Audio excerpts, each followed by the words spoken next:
Commission में इमरान खान साहब के तौहीन इलेक्शन केस पे मैं पेश हुआ हूँ अपनी टीम के हमरा, और वहाँ पे आज इलेक्शन कमीशन का ऑर्डर था कि आप इमरान खान साहब को जो ई कोर्ट है यानी ऑनलाइन जो है उनकी हाज़िरी मुमकिन बनाएं। तो मैंने बारहा इस्तदा की कि आप इमरान खान साहब को जो है वो पेश करें, ऑनलाइन पेश कर दें। मेरी मुलाकातों पे उनसे पाबंदी है और मैं इंस्ट्रक्शंस नहीं ले सका, लेकिन इसके बावजूद भी मैं इधर से ही इंस्ट्रक्शंस ले लूँगा। आप मेहरबानी करें कि इलेक्शन कमीशन को मैंने कहा कि आप इमरान खान साहब को आज शाम को आपने पेश करना है तो हम शाम को आ जाते हैं, कल सुबह अगर आपने पेश करना है तो कल सुबह आ जाते हैं, वगरना अगर हुकूमत जो है क्योंकि वो शाये अवे कर रही थी, वो इनको पेश नहीं करना चाहती, लिहाजा उन्होंने आज ये बहाना बनाया कि इंटरनेट जो है वो नहीं चल रहा। हालांकि आप सबको हम सबको पता है कि वाईफाई जो होते हैं वो घरों में चलते रहे, वो तो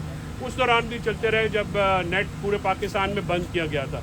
तो ये मामला जो है इमरान खान से खौफ है, इमरान खान की तस्वीर से, इमरान खान के पैगाम से, इमरान खान की शख्सियत और नज़रिए से खौफ है। और ये हुकूमत जो है वो बौखलाई भी है। इलेक्शन कमीशन जो है उसके ऑर्डर के ऊपर भी इम्प्लीमेंट नहीं हो रहा, और इलेक्शन कमीशन जो है हाथ पे हाथ धर के बैठे हुए हैं। उनको ये चाहिए था कि आज वो अपने हुक्म पे अमल दरामद करते, या अगर जेल में प्रोसीड करना है तो कल हमने तो ये भी ऑफर दी कि आ जाएं, आप भी जेल में आ जाएं, जेल ट्रायल हो रहे हैं, आप भी कर लें, हम भी सुबह आ जाते हैं।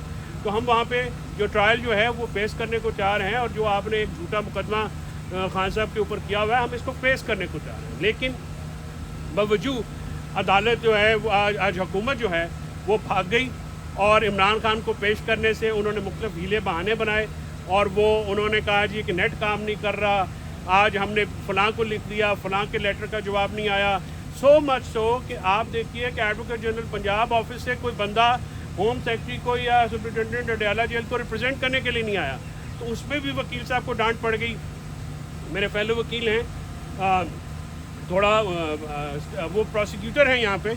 तो ये तो हालात हैं हुकूमत के इतनी बौखलाहट का शिकार हैं, सियासी बौखलाहट। आप देख लीजिए जिस तरह से पॉलिटिकल मामलात को इन्होंने डील किया है, लाहौर को, इस्लामाबाद को, पंजाब को मोटरवे पे खंदके, एंट्री एग्ज़िट पॉइंट जो हैं वो बिल्कुल कंटेनर रख के जो है वो उस पर वेल्डिंग कर दी। जो बेचारे 1000 से ज़्यादा PTI के मासूम कारकुनान जो पॉलिटिकल वर्कर्स हैं उनको गिरफ़्तार किया। खान साहब की 2 बहनों को जो है वो रिमांड जो है एक्सटेंड कर दिया उनका, हालांकि पूरी जो बाकी जो ख़वातीन हैं उनकी आज बेल भी हो गई है। तो उनको सिर्फ जो है अलीमा बीबी को, रोज़मा बीबी को इमरान खान की से जो ताल्लुक़ है बहनों होने का एक सज़ा मिल रही है। बड़ी अनफॉर्चुनेट बात है। ये हुकूमत जो है ये अपनी हर हद पार कर चुकी है। जो जुल्म सितम पिछले आने वाले साल से, जब से आप देखा कि ये फसाई रजीम आई है, कोई पॉलिटिकल एक्टिविटी नहीं हो सकती। आप मुझे बताइए कि इस्लामाबाद में एहतजाज अगर आप पॉलिटिकली हैंडल करते, आप परेड ग्राउंड दे देते, आप F9 पार्क दे देते, आप इंडल्ज तो करते। आपने क्या किया कि आपने लोगों के ऊपर लाठी चार्ज, शेलिंग, एक्सपायर्ड शेलिंग जो है वो की, जिससे बहुत सारे लोग जो हैं, कल मैं ख़वातीन से मेरी मुलाकात हुई अदालत में, 2 ख़वातीन ने बताया कि हम ATM से पैसे निकाल रही थी, 2 ख़वातीन ने बताया कि मैं तो सब्ज़ी लेने का आई थी घर से और उनको पकड़ के राउंड अप कर दिया। इस किस्म की हरकतें करें और दहशतगर्दी की दिफात। और मैं इस पर मायूस हूँ हाई कोर्ट और सुप्रीम कोर्ट से कि इनके फैसले हैं लेकिन उन फैसलों को कोई अमल दरामद नहीं करा और जजेस सोए हुए हैं। इंतज़ार हुसैन पंजोता ने एक पटिशन फाइल की है, हमारा वो वकील भाई है, कल शाम से वो मिसिंग है। अब हम उसकी पटिशन फाइल करेंगे, उसके बाद हो सकता है इनको मेरी पटिशन फाइल करनी पड़े। तो एक खौफ है, जो है सरासमीगी है पूरे माशरे में, एक अनहिडन हैंड है जिससे ने आए रोज़ जो है लोगों को मिसिंग कराना जो है, ये पहले एक सूबे में होता था, हम सारे खामोश थे। तो मुझे वो मुहावरा याद आ जाता है कि जब वो तुम्हारे लिए आएंगे तो तुम्हारे लिए बोलने के लिए कोई नहीं होगा।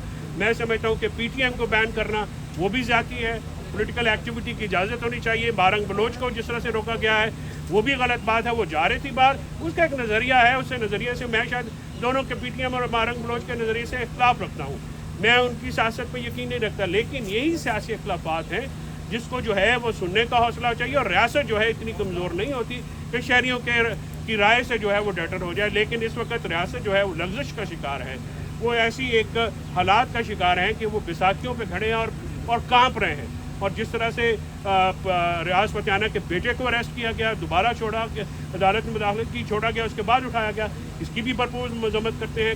تمام ایم این اے جو ہیں وہ آزادی سے نہیں گھوم سکتے. ایک الیکٹڈ وزیر اعلیٰ ہے کے پی کا, اور کے پی ہاؤس کے اوپر دھاوا بول دیا, اس کو اریسٹ کرنے کی کوشش کی. یہ ساری باتیں جو ہیں یہ جو ہیں بالکل نارمل حالات نہیں ہیں, اور یہ اب نارمل حالات زیادہ نہیں چل سکتے. آپ جو مرضی کر لیں, پہلے آپ اپنی روٹ کاز کو درست کریں گے تو پھر آپ کی اکانومی بھی چلے گی, سیاست بھی چلے گی, معاشرہ بھی چلے گا, باقی سارے بزنس بھی. میڈیا سینسرشپ پہ میں اسپیشلی آپ لوگوں کو ہمیشہ میں یہ تحسین کرتا ہوں کہ جن حالات میں فیلڈ ورکر کام کر رہے ہیں, جتنا سینسرشپ ہے میڈیا کے اوپر, مجھے نہیں پتا کہ میری یہ گفتگو چل سکے گی کہ نہیں چل سکے گی, لیکن میڈیا کی آزادیوں پہ یہ پابندیاں مارشل اللہ دور میں بھی نہیں تھی جو اس وقت یہ جو سائلنٹ مارشل اللہ ہے, یا آپ کہیں کہ ان ڈکلیئرڈ مارشل اللہ کے دور میں ہے. تو ہم اس کی بھی مذمت کرتے ہیں. لیکن آج حکومت جو ہے وہ جوتے چھوڑ کے بھاگی ہے, عمران خان صاحب کو پیش کرنے سے بھاگی ہے. ہم پیش کرنے کو تیار ہیں, عمران خان صاحب کو آن لائن پیش کیا جائے یا جیل میں ٹرائل کیا جائے, ہم وہاں پہ جا کے بھی فیس کرنے کو تیار ہیں. تو حکومت کو چاہیے کہ جو الیکشن کمیشن کا حکم اس پہ عمل درآمد. سر, کمرہ عدالت میں آج آپ بڑے غصے میں آگے تھے, تو تھوڑا وہ احوال بتائیے, کیا ہوا؟ وہ ریزالو ہو گیا. تاریخ مانگی تھی, وہ تھوڑا اونچا بولے تو پھر وکلا جو ہیں وہ اپنی عزت پہ تو حرف نہیں آنے دیتے. لیکن وہ صبح میں نے صدا یہی کی تھی کہ عامر مسعود جو ہیں مغل ہمارے جو ہیں, ان کے بیٹے میرے ساتھ ہیں, انہوں نے یہ کہا تھا کہ وہ لوکیٹ نہیں ہو رہے, ان کے اوپر بہت سارے جعلی پرچے ہیں.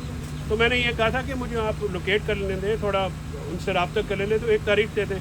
وہ صبح پھر اس میں کچھ تلخ کلامی ہو گئی, اس کے بعد میں تاریخ بھی دے دی. تو بہرحال وہ ایک ایسا قصہ ہے جس کو ڈسکس نہیں کریں. دستاویزات جمع کروانے کے لیے 23 تاریخ کا وقت آپ کو دیا گیا ہے, کیا آپ سمجھتے ہیں کہ 23 تاریخ آپ کے لیے کافی تاریخ ہے اور آپ دستاویزات جمع کروائیں گے؟ دوسرا یہ بتائیں کہ توہین الیکشن کمیشن کیس کے فیصلے کو آگے آنے والے وقت میں کب تک حل ہوتا دیکھتے ہیں آپ؟ دیکھیے, دستاویزات جمع کرانے کا تو بیٹا کوئی ایسا ہوا نہیں ہے, کوئی آرڈر نہیں ہے, نہ ہی کوئی دستاویز ایسی ہے جو جمع ہونی ہے وہاں پہ. وہ انہوں نے 22 تاریخ کو خان صاحب کا کیس رکھا ہے اور 23 تاریخ کو فواد صاحب کا کیس رکھا ہے. فواد صاحب کو شاید سزا دینا مقصود ہے, وہ آج کل ووکل ہو رہے ہیں تو ذرا خان صاحب کی طرف کے لیے زیادہ بول رہے ہیں, تو وہ شاید منہ بند کرنا جو ہے یا کہ زبان بندی کرنا جو ہے وہ ایک مطمع نظر ہو. 2200 یا 2300 یہ کیس جو ہے یہ بالکل ہی اس کی فوٹنگس تو ہے نہیں, نہ ہی یہ بنیادیں اس کی ایسی ہیں جو کہ سالڈ ہو. الیکشن کمیشن کے اوپر تنقید جو ہے وہ ہر شہری کا حق ہے, اور جو اس قسم کے الیکشن کرائے, اس الیکشن کمیشن اگر اس قسم کے الیکشن کے بعد وہ توقع کرے کہ کوئی عزت کرے گا, تو آئی تھنک یہ کافی مشکل خواہش ہوگی. Thank you sir.